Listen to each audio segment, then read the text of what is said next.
Yo, what's good, everybody? It's your boy Chris, aka SSJ Black Rod, aka Mr. Muck, aka the Great One. Here with another episode of That's Unfortunate Podcast, and I, of course, am joined with the co-host. We got Velvet. What's going on, Velvet? How you doing? Doing good. If you haven't already, follow me on Instagram at Velvet Isabel, XVELVETISABELX. All right. And Jade, how you doing? What's going on? That's me. I'm Jade. You can find me on literally any platform at Jade Cooley. Instagram specifically is Jade is confused _ in between all of the words. And if you're not following me yet, why? And I'm doing great. Good stuff. And we are joined by our special guest of the episode. We have Mr. William Harris. How's it going? What's going on? Oh, it's going. How are you? I'm pretty tired right now. Very tired. I don't know why. I feel it. It's been a long day. And but at the same time, when I do this, when I hear the theme song start playing, once I see these beautiful faces right here, I just get excited. I get hype.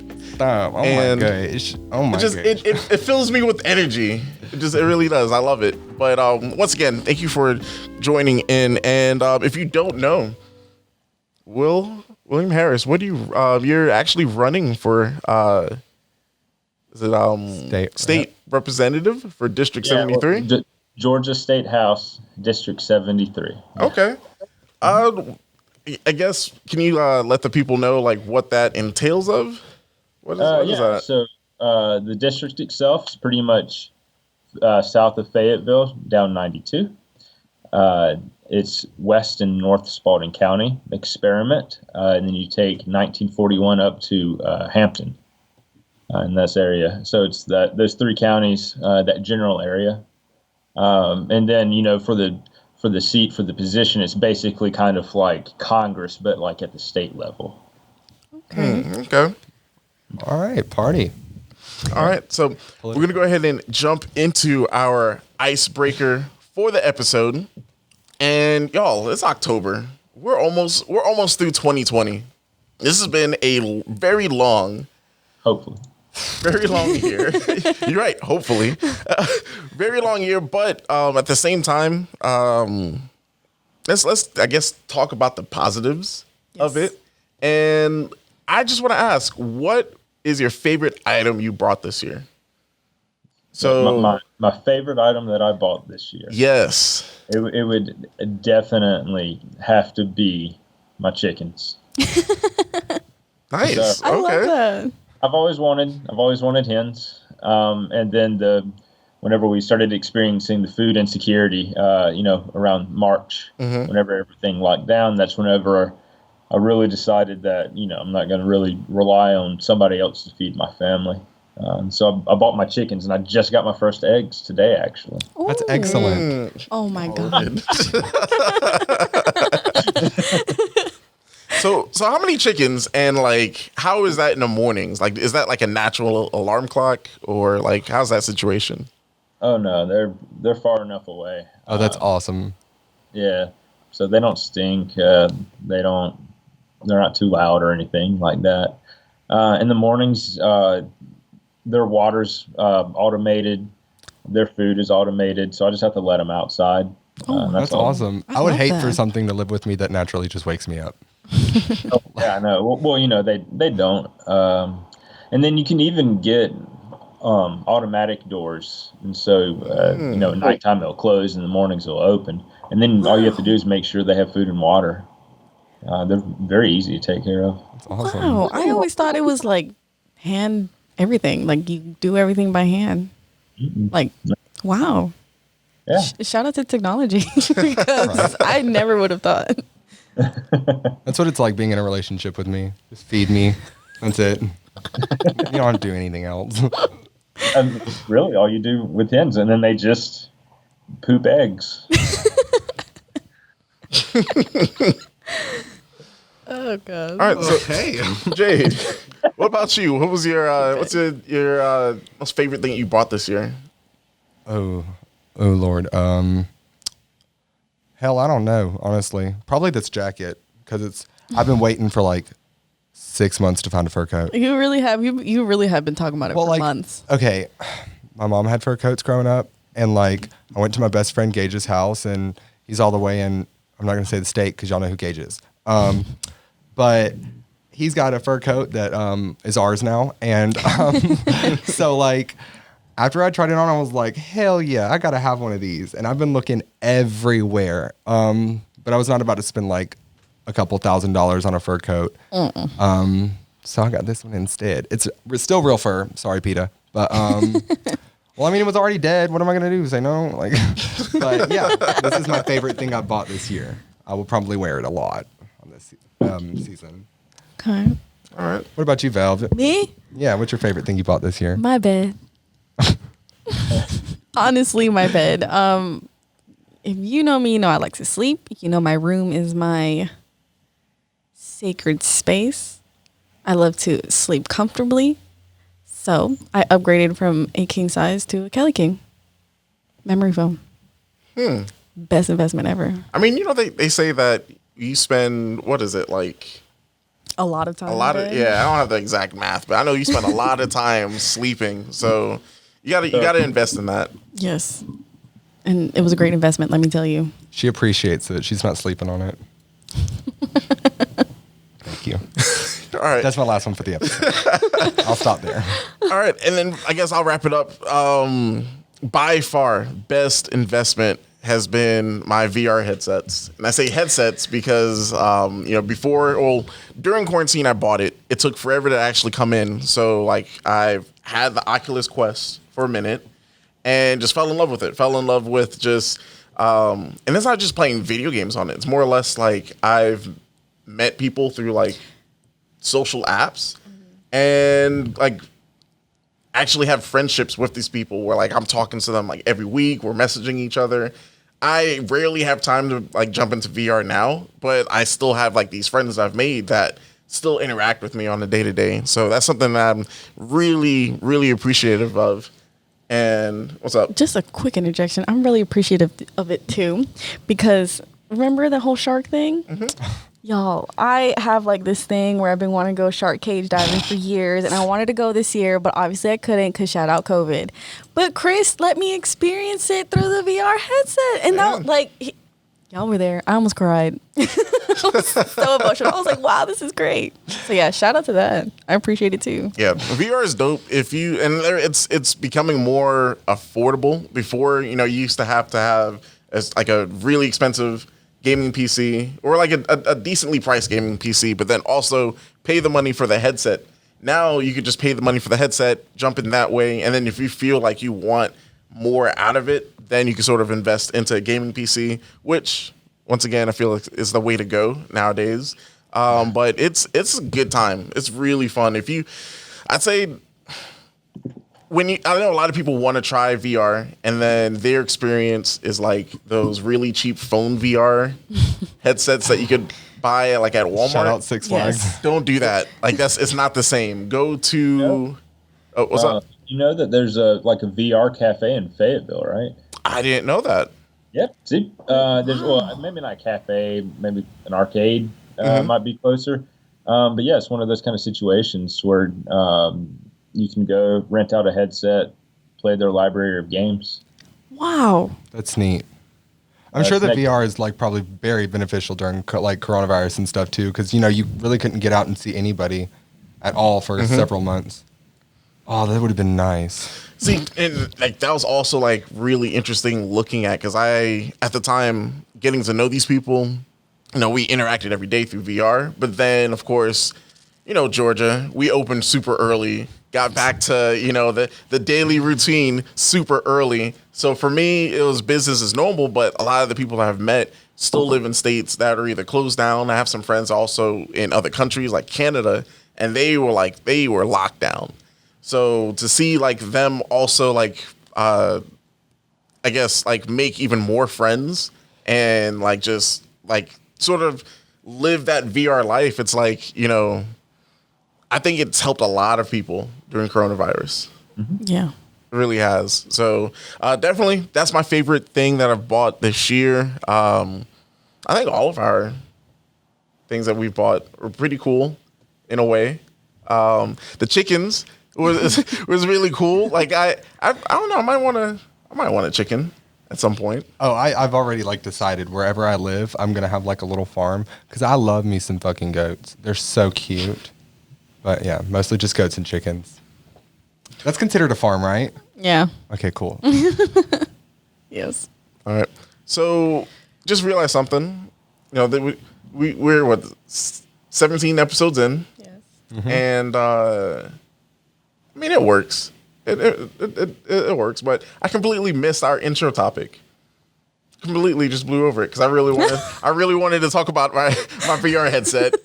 I didn't even notice you skipped over it either. But I got some stuff to talk about. You already know what it is. All right, so right now everyone is out voting, hopefully early voting, and you can look at the numbers. Like the numbers don't lie. There are a lot of people doing early voting. Shout out to you guys. Shout out to the people that are going out to the polling areas. Shout out to the people that are doing the absentee voting.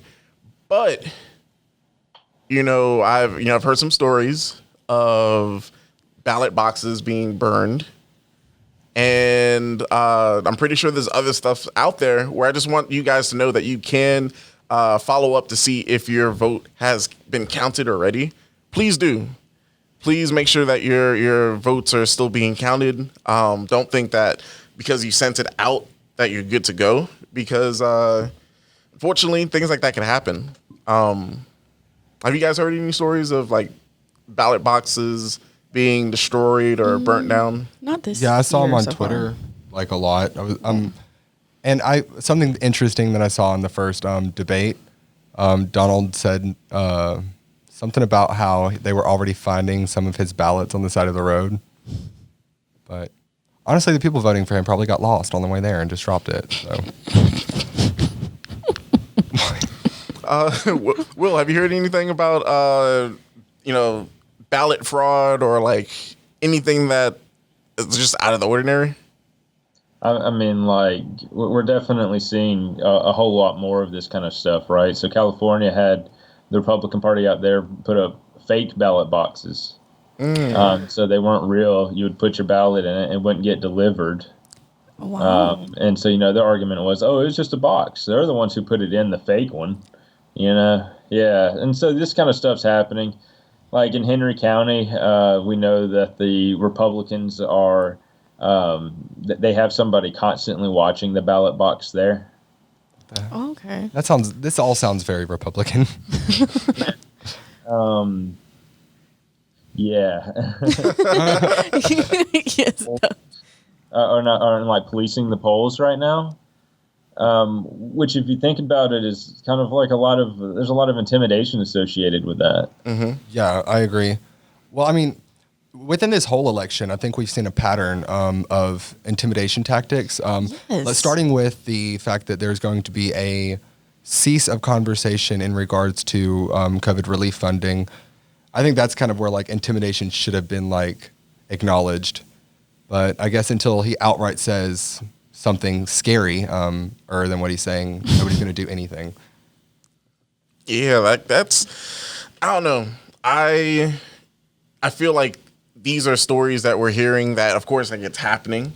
But then there's also like, I think it's like an intimidation thing as well. Yeah, like I don't know if you guys seen the someone took a picture of their landlord sent their whole, it's like a whole neighborhood type of thing. I'm not sure if it's like an apartment or what it is, but the landlord basically sent a message and or a letter to everybody and was like, if Biden gets elected, rent is going up, everything is going up because he's getting elected. And that is definitely intimidation at its finest. Well, in the letter, it said that it was going to go up because taxes for him were going to go up, which means that he's in a $400,000 a year tax bracket, which means you should be paying more taxes anyway.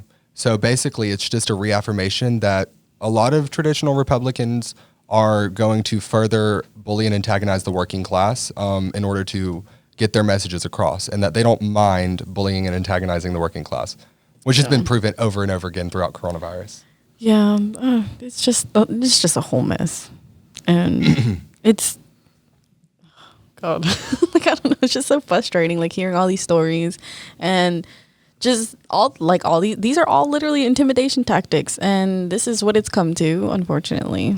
And in ninth grade, they teach you about how all of this is illegal and what to do about this stuff. So why we're not is just, an expression of a broken system. If anybody experiences any kind of intimidation at a polling location, and it's not getting resolved, let me know. 'Cause I'll get it resolved. Oh, bet. All right. Okay. Guys. Oh, I mean, so I guess let's talk about this because I feel like some people will feel like they're being intimidated. What should someone do if they're at a polling area and they just don't feel safe? Yeah. Well, one of the first things they need to do is that they need to report this by calling the voter protection hotline. I'm pulling that number up for everybody right now because I don't have it memorized, unfortunately. Would that be the same number you call to make sure that you're following up with your ballots? Yeah, you could call them with any kind of assistance that you have in terms of votes. Awesome. But the number, this is for the Georgia Voter Protection Hotline. It's 1-888-730-5816. So you would call that number. They'll give you direction what to do. If there's severe intimidation, you would probably need to, you would definitely need to report it to the poll workers inside. If they don't resolve it, report it to the local police department. If they don't resolve it, then you contact me. Right on. I love that. I'm here for it. Yeah, I think we can get a few guys together. Yeah. So and that's good to know. It's good to hear that that you don't have to feel like it's you versus the world or you versus like these people at these polling stations.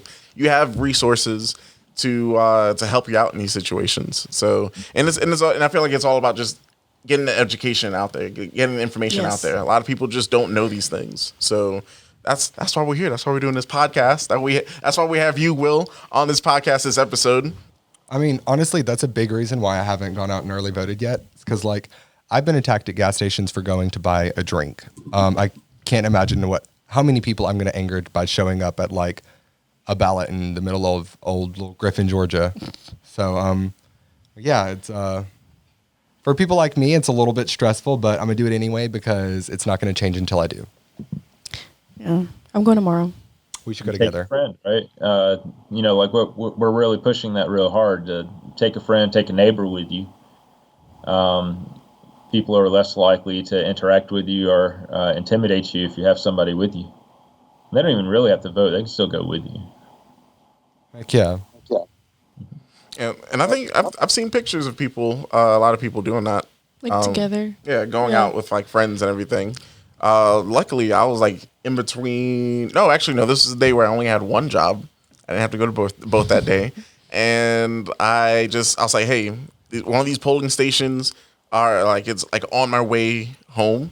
So I could easily sort of peer in, look to see how long the line is. And just luckily that day, it wasn't long at all. So I think 10 minute stops. Oh, wow. In and out, easy stuff. And I mean, but I feel like I'm lucky because, Clayton County has a couple of polling stations. There's some counties I think that Griffin only has the one, I think. Yeah, there's only for one. early voting. Yeah, it's only the one. There's a lot of places that just have one. So I'm just lucky at that. So if you don't know where to vote, because that's something once again a lot of people just don't know. Literally, what I did went to Google and typed in local polling stations. It'll then ask you, hey, what's your address? You type that in, and then it'll give you a map of the polling stations for your county. So that easy. All this, and then also, once again, all this information that we're giving will be in the description. So you guys can check it out. So we're going to go ahead and jump into our topic for this episode. Once again, William Harris, thank you for being here. We have some questions for you because we know that you're running for Georgia State Representative District 73, and we had some questions just to ask, and I guess also so people could get to know you because we have like a listening base that should be able to people will see your name, they're like, yo, who's William Harris? Yeah. Like I've seen his pictures with the chicken, but I really want to know who is he? So Velvet. Okay, so my first question would be: so first things first, what made you run for state representative? That's actually a really interesting story. So I'm in a group that's called Indivisible Third. I was added to this group because I like to argue with our Congressman Drew Ferguson online a lot. And so whenever I was just one day, an image was posted saying we desperately need somebody to run for State House District 73. It's one of 6 districts that's likely to flip this year, but we can't find anybody to run. I let them know that I might be interested. They called me on a Sunday, and I had to go qualify on a Wednesday just to be put on the ballot. And so it was kind of like I answered a call kind of situation. And even, the Republicans believe that this district is going to flip. And they tried to actually take away a lot of the more conservative districts and bleed them to neighboring districts. But the Georgia Supreme Court struck that down as unconstitutional. And so this district's going to flip. This area, South Atlanta, is turning blue real quick, real fast. Wow. That's exciting. It's like, I don't know. I just felt like a rush. Okay, so is there anything that you've learned so far in your campaign, like throughout these past few months? Yeah, people are extremely partisan. And it's also interesting that people can agree with you 99% of the time, but if they just don't want to vote for me because I'm a Democrat, they'll find that one little policy position that doesn't even affect them, and they'll say, oh, I can't vote for you because of this one reason. The Republican reach. Yeah. But at the same time, it's really cool because, I self-identify as a left libertarian, and I've been putting up yard signs and people who have Joe Jorgensen signs up in their yard. And so it's just interesting. I think a big part of, the candidacy is that I'm trying to appeal to a broad base without really changing who I am. And I think I'm doing a good job with that. I don't know. It's interesting. I'm meeting a lot of people. Well, I also have a few questions. Most importantly to me, and obviously a lot of the people who I associate myself with, how do you plan to appropriately represent minority groups? Because I don't feel like that's been very, we've not been a forefront of thought for a very long time. So, trans people, LGBT in general, Black men and women and Latina men and women. And so to answer that question, the most important thing that we do is listen to these minority groups. My job is to represent groups. Everybody that I'm talking to, I know is of a different marginalized group than me, right? I can't have your experiences, but I can hear about your experiences and I can hear about what you need. And so actually, if you go to my website, williamharris2020.com, I run on a policy-driven campaign. The Democratic Party wanted me to do very generic terms like trustworthiness and whatnot, but I'm really interested in earning people's votes. And so if you go to my website, you'll clearly see there to where I argue about how we need to end the gay and trans panic defense. Sorry, I'm probably messing up the phrase there, but it's basically about how Georgia, it is still legal to where if a man or a woman discovers that their partner is a trans sexual individual, then they can murder them and claim that they were surprised by the revelation of their genitalia. Yeah, it was labeled basically as a violation of somebody's psychological standing.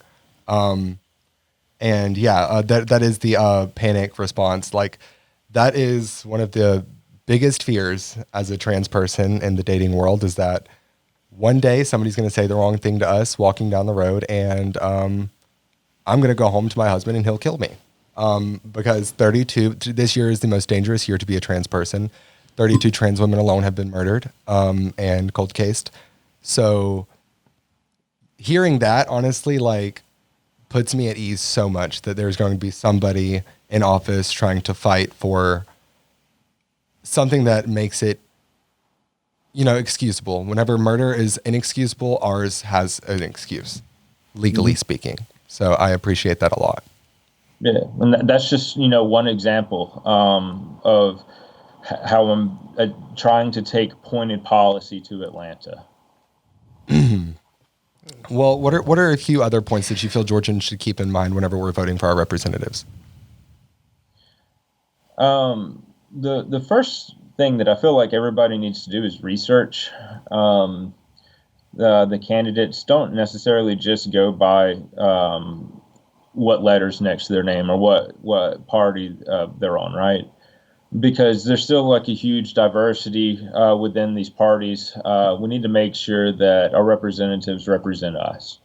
You're not going to agree with me 100% of the time. I need you to agree with me 70, 80% of the time. And if you don't agree with me at all, just, I'm not really going to represent you very well, right? So it wouldn't make sense for you to vote for me.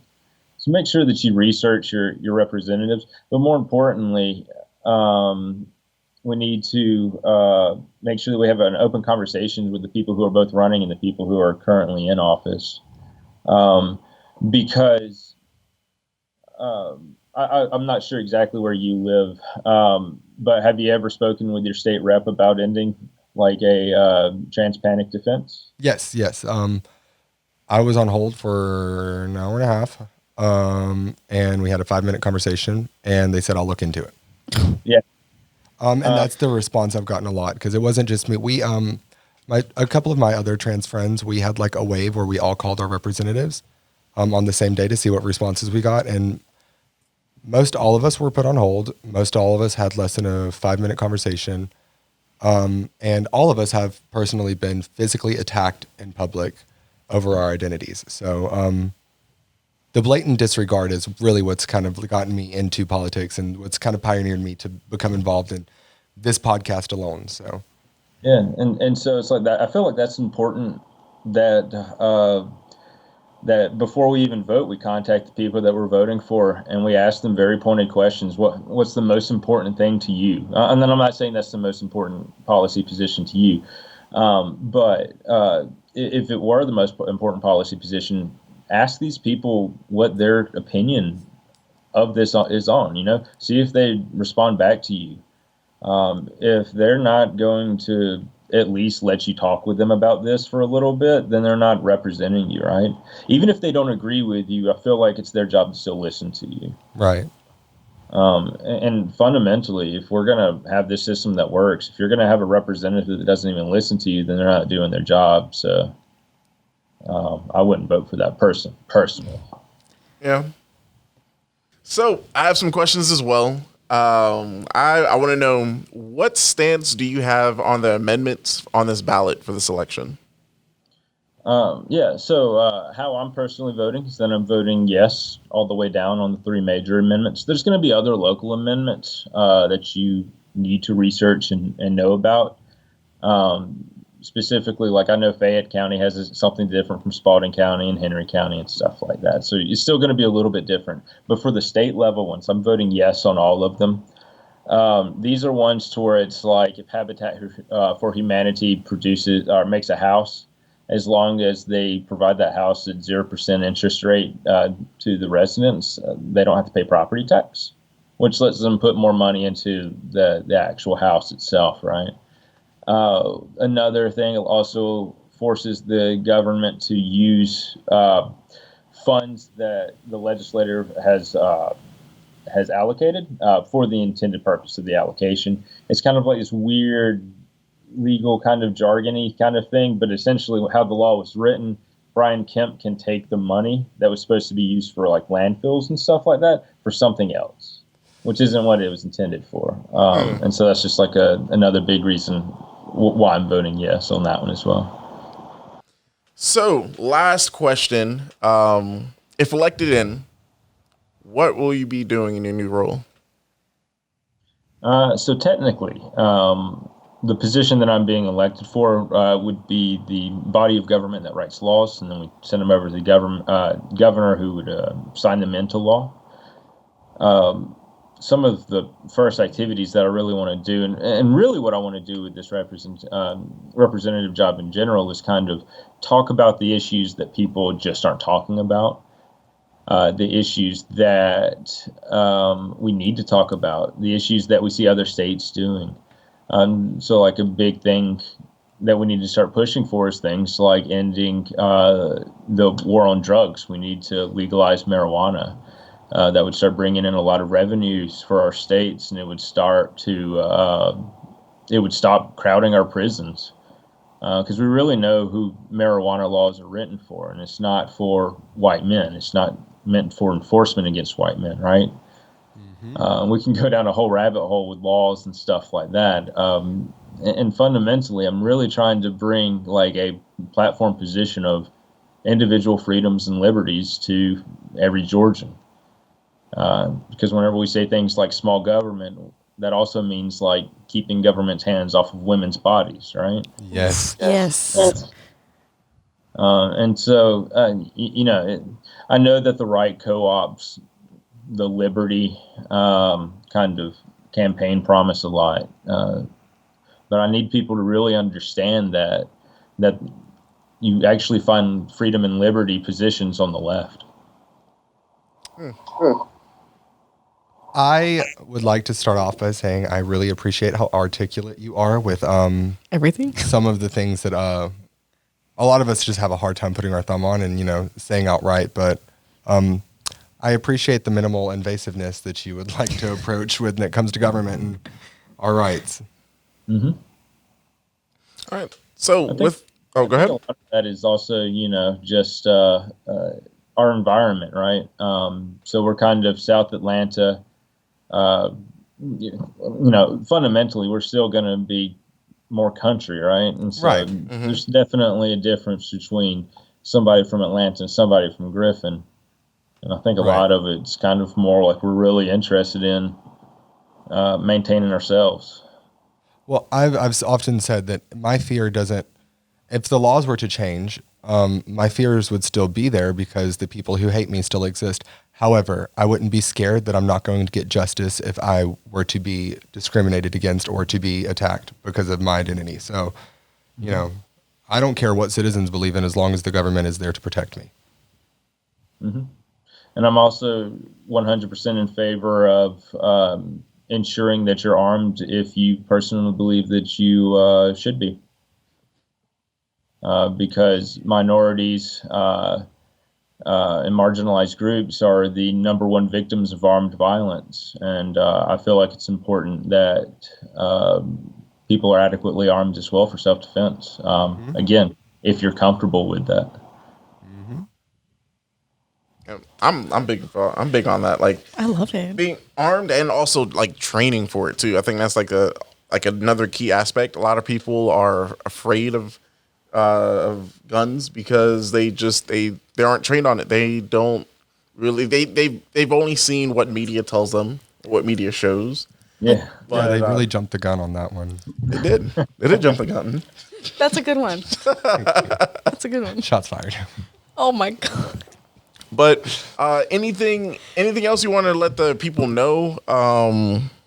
Election day is right around the corner. What's on your mind? What do you want to say? Well, is a lot of your audience local to this area? Yeah. Yes. Yeah. The majority, So, here's an interesting little fact. City of Griffin, Spalding County, Henry County, and Fayette County. All three of these counties have more Democrats in them than they have Republicans. The issue is that people don't go vote.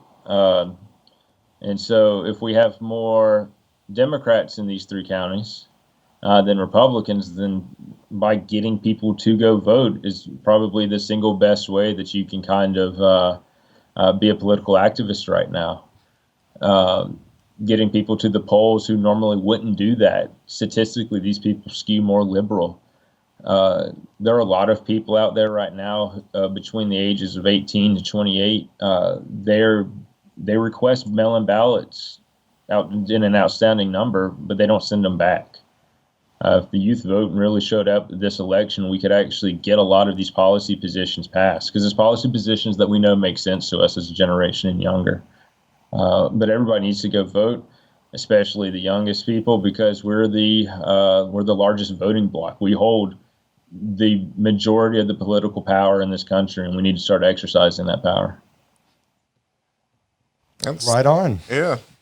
I think I read something earlier. Was it today or yesterday? It was. I read something recently, one of these days, where especially it was geared towards younger people, where it said, if your vote didn't count, then why is it that they're trying to stop your vote? Mm-hmm. Mm-hmm.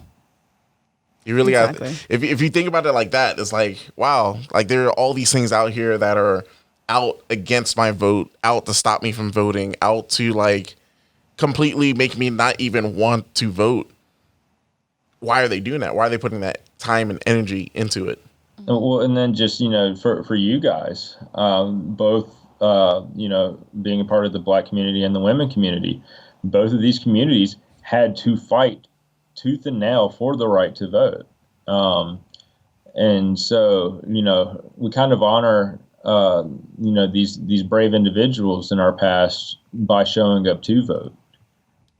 Because at the time, it's like they would be beaten. They would be shot if they would show up to go vote. And it's important that we fight and we're active in the defense of these rights that we're so hard fought for. Yep. So y'all heard it here. Y'all go vote. We need y'all to vote. We need if you have a brother, sister, cousin who's just like, oh, I don't need to vote. There's no need for it. No, just show them this clip, show them this episode, and just talk to them, because at some point, I feel like at some point it's gonna hit. I feel like I don't know, bully them. It works. Listen, bullying worked for Sonic. Sonic the Hedgehog, the movie. How ugly he looked before they changed him. Before the internet went and bullied the studio to make him look right. Y'all, bullying works sometimes. Well, I complained about it, but I still didn't go watch it. It's so good. It's actually really it was a lot good. better than it's actually really a lot good. of people expected. How dare you change the character that I don't care about? So with that, we are signing out for another episode 17, or episode 2 if you're following the seasons. Will, we appreciate you coming out, talking to us for a little bit, and you guys tuning in on YouTube, tuning in on Facebook, tuning in wherever you're tuning in. We appreciate you. We really do. You're loyal. This is us signing out for another week. Once again, we changed our upload dates. So this episode, actually, this is a special episode. This is a very special episode. This episode is dropping soon, sooner than we normally drop episodes. So if you're watching this now, then you see how early it is. But normally the episodes come out on Mondays. They used to come out on Fridays, but I need time to live. I need time to breathe. So new upload episodes will normally be on Mondays. And of course, you can watch the live show on Facebook Monday nights, 9-ish p.m. Ish. Heavy on the ish. And with that, we are out for another week. We appreciate you. Peace. Love, peace, and chicken grease.